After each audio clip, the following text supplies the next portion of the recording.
நாங்கள் இன்றைக்கி எடுத்துகிட்டு வந்திருக்க வீடியோ இன்ட்ரெஸ்டான வீடியோவாக இருக்குன்னு நாங்கள் நம்புகிறோம். வாங்க வீடியோக்குள்ளே போயிடலாம். நமக்கு தெரியாத விஷயம் இந்த உலகத்துலேயும் சரி இந்த யூனிவர்ஸ்லேயும் சரி நிறைய இருக்குது. யூனிவர்ஸை பற்றி யோசிக்கிறோன்னு வச்சுக்கோங்களேன், கடைசியில் நம்ம நிற்கிற இடம் என்னன்னு பார்த்தீங்கன்னா ஒரு பிளாங்க் பேஜாக தான் இருக்கும். யூனிவர்ஸ்னு சொன்னதும் உங்கள் மைண்டில் என்ன ஸ்ட்ரைக் ஆச்சு? என் மைண்டில் என்ன ஸ்ட்ரைக் ஆச்சுன்னா சேட்டலைட்ஸ், ஸ்டார்ஸ், அப்புறம் ஆஸ்ட்ராய்ட்ஸ், இது எல்லாமே என் மைண்டில் ஸ்ட்ரைக் ஆச்சு. அதே மாதிரி உங்கள் மைண்டில் என்ன ஸ்ட்ரைக் ஆச்சுன்னு கீழே கமெண்ட் பாக்ஸில் மறக்காமல் கமெண்ட் பண்ணுங்கள். யாருக்குமே இந்த யூனிவர்ஸ் எவ்வளோ பெருசு, அதாவது ஹவு பிக் இட் இஸ் அப்படின்ற கேள்விக்கு ஆன்சர் அக்யூரேட்டாக கிடைச்சதே இல்லை. ஏன் அஸ்ட்ரானமர்ஸ்க்கே இன்னும் அந்த டவுட் இருக்குன்னா பார்த்துக்கோங்களேன். What is universe and how universe formed, இந்த ரெண்டு கேள்விக்கும் ஆன்சர் பண்ணுற வகையில் இன்னும் ரிசர்ச்சஸ் நடந்துக்கிட்டு தான் இருக்குது. இந்த ஜென்ரேஷனில் யங்ஸ்டர்ஸான நாமளும் தெரிஞ்சுக்கக்கூடிய விஷயங்களில் யூனிவர்ஸும் ஒன்று. நாம் வெற்றியாக இருக்கிற சமயத்தில் நம்ம மைண்டில் ஏகப்பட்ட கொஷின்ஸ் ஓடிக்கிட்டே தான் இருக்கும். அது சம்மந்தம் இல்லாத கொஷின்ஸாக இருந்தாலும் இருக்கலாம். ஸோ யூனிவர்ஸை பற்றி நான் சில கொஷின்ஸ் எடுத்துகிட்டு வந்திருக்கேன். அதெல்லாம் உங்கள் முன்னாடி டிஸ்பிளே ஆகிட்டுருக்கு. அண்ட் என்னென்ன கொஷின்ஸ்னு பார்த்தீங்கன்னா, யூனிவர்ஸா அது எவ்வளோ பெருசாக இருக்கும், அது என்னென்னலாம் அதில் இருக்கும், அது ஃபைனைட்டா இன்ஃபைனைட்டா, நம்ம வெறும் கண்களால் நம்ம அதை பார்க்க முடியுமா, இப்படி ஏகப்பட்ட கொஷின்ஸ் நம்ம மைண்டில் பல்பு மாதிரி எரிஞ்சுக்கிட்டே தான் இருக்கும். அதெல்லாம் தீர்த்து வைக்கிற வகையில் தான் இந்த வீடியோ நான் எடுத்துகிட்டு வந்திருக்கேன். எல்லாருமே சயின்ஸில் படிச்சிருப்போம், சின்ன சின்ன பார்ட்டிகல்ஸால் தான் ஒரு பெரிய காம்பவுண்ட் உருவாயிருக்கு அப்படின்னு. இந்த யூனிவர்ஸும் அப்படி தான், சின்ன சின்ன பார்ட்டிகல்ஸில் தான் இந்த யூனிவர்ஸ் உருவாயிருக்கு. அது எப்படி இவங்களுக்கு தெரிய வருதுன்னு பார்த்தீங்கன்னா, 1964 காஸ்மிக் பேக்ரவுண்ட் ரேடியேஷனோட ஹெல்ப் மூலயமா பிக் பேங் தியரியை கண்டுபிடிக்கிறாங்க. பிக் பேங் தியரியா அது எதுலேருந்து வந்தது அப்படின்னு பார்த்தீங்கன்னா, பிக் பேங் ஈவெண்ட்லேருந்து தான் வந்தது. பிக் பேங் ஈவெண்ட் அப்படின்னா என்னன்னு பார்த்தீங்கன்னா, நான் முன்னாடியே சொன்னது தான், சப்அட்டாமிக் பார்ட்டிகல்ஸ் எல்லாம் இருக்கு இல்லையா, அது எல்லாம் சேர்ந்து ஒரு நெருப்பு குழம்பு, அதாவது ஒரு காம்பேக்ட் கோராக உருவாயிருக்கு. அந்த காம்பேக்ட் கோர் எப்படின்னு பார்த்தீங்கன்னா, அந்த சப்அட்டாமிக் பார்ட்டிகல்ஸ் எல்லாம் சேர்ந்து அதிக அளவு டெம்பரேச்சரில் உருவாகியிருக்கு. அதாவது பயங்கரமான சூடான ஒரு டெம்பரேச்சரோட அது நம்ம ஸ்பேஸில் சுற்றிட்டு இருந்திருக்கு. அது யாராலையும் இமேஜின் கூட பண்ணி பார்க்க முடியல. ஸ்டார்டிங் ஸ்டேஜ் ஆஃப் யூனிவர்ஸ்னு பார்த்தீங்கனாலே இந்த கோர் தான். ஃபர்ஸ்ட் இந்த கோர் அதோட அதிகப்படியான டெம்பரேச்சர்னால அது எக்ஸ்ப்ளாய்ட் ஆக ஆரம்பிச்சிருது. அது வெடிக்க ஆரம்பிச்சிருது. அந்த வெடிப்புக்கு பேருக்கு தான் நம்ம யூனிவர்ஸ் உருவாச்சு. அந்த வெடிப்புக்கு பேர் தான் பிக் பேங் அப்படின்னு சொல்கிறாங்க.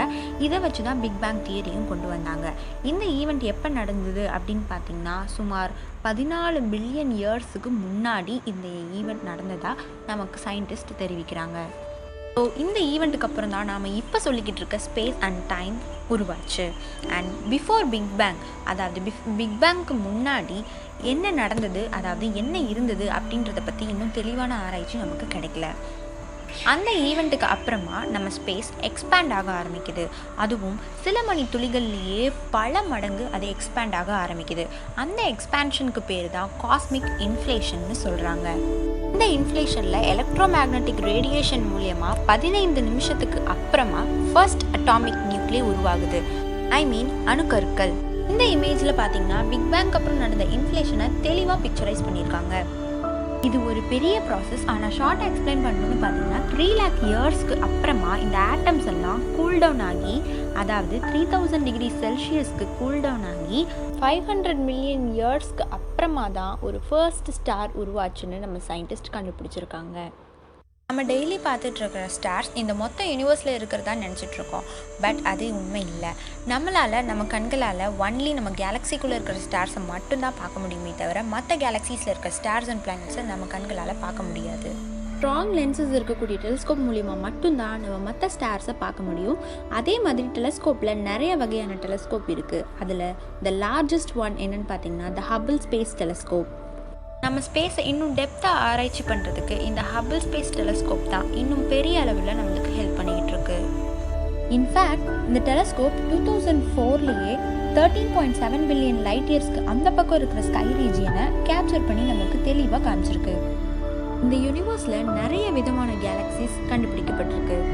ஃபர்ஸ்ட் ஆஃப் ஆல் கேலக்சிஸ் எப்படி உருவாகுதுன்னு பார்த்தோம்னா, collection of stars as well as dust and gas clouds, இது மூணும் சேர்ந்தது தான் கேலக்சிஸ்னு சொல்கிறாங்க. என்னதான் இந்த கேலக்சிஸ் நிறைய லைட் இயர்ஸ்க்கு அந்த பக்கம் இருந்தாலும் அது ஒரு கிராவிடேஷனல் அட்ராக்ஷன்னால தான் பவுண்ட் ஆயிருக்குன்னு சொல்கிறாங்க. ஸ்பைரல், எலிப்டிக்கல், இர்ரெகுலர், கம்ப்ளீட், இந்த மாதிரி நிறைய டிஃப்ரெண்ட் டைப்ஸில் கேலக்சிஸ் பிரிக்கப்பட்டிருக்கு. யூனிவர்ஸில் 125 பில்லியன் கேலக்சிஸ் இருக்கும்னும் ஒவ்வொரு கேலக்சிஸ்லேயும் 100 பில்லியன் ஸ்டார்ஸ் இருக்கும்னு நம்ம அஸ்ட்ரானமர்ஸ் கெஸ் பண்ணுறாங்க. இன்னும் இதை பற்றி டீப்பாக நம்ம அடுத்த எபிசோடில் பார்த்து தெரிஞ்சுக்கலாம். Until then, bye. Thanks for watching Nroot. Stay tuned.